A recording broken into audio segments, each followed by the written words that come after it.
Good day. So today we are going to interview the owner of Sari Sari Store, which is Mrs. Eleanor V. Hillo. First question. First question, what inspired you to start your sari-sari store? Unsay nakapadasig nimo sa pagsugod og sari-sari store? Ang nagdasig na ko, mao na ay piso mo kada adlaw. Nakadasig na ako as extra income. Iabot nakaadlaw na sa laking pamilya. Second question.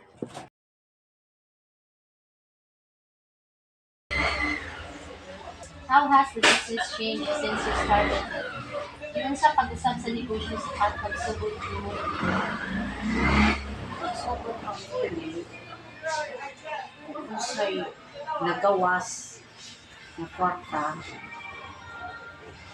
isip sa nagpuhunan, ang maabot, sa mahalin,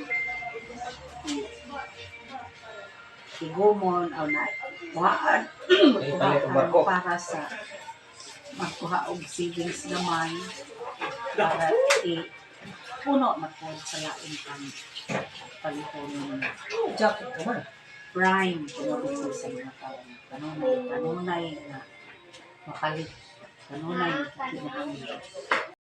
Third question. How do you handle customers who want to buy in credit or utang?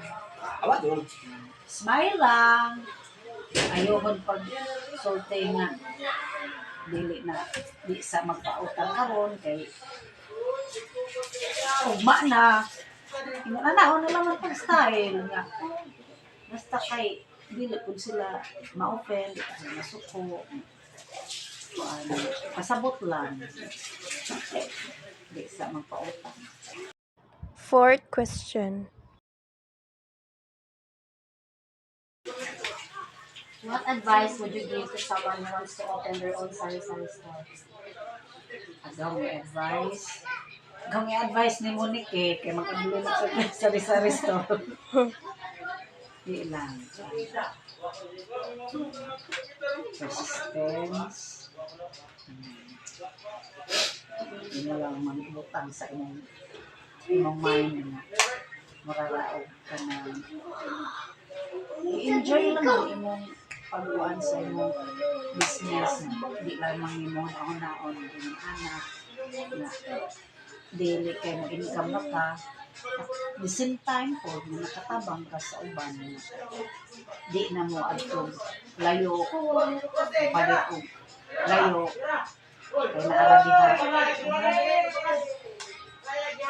atong advice nimo na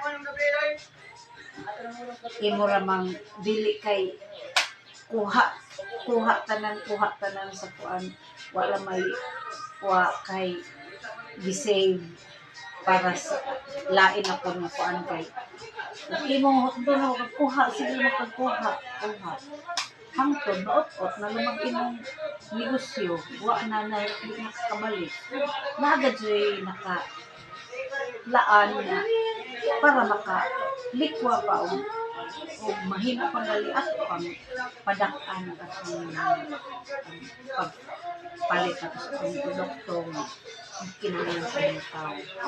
Ako mahuna-hunaon nga unsay mga produkto nga kinahanglan din sa mga tao mostly likwa dili kay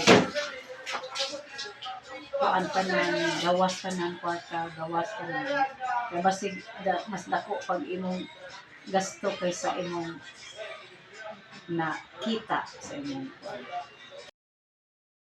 Thank you very much, Mrs. Eleanor V. Hillo, for your time and for sharing your experiences and thoughts about your businesses. We truly appreciate your answers, which provide great insight and knowledge for our project. We hope that your business continues to grow and that you succeed in your future plans. Thank you again for your cooperation and support.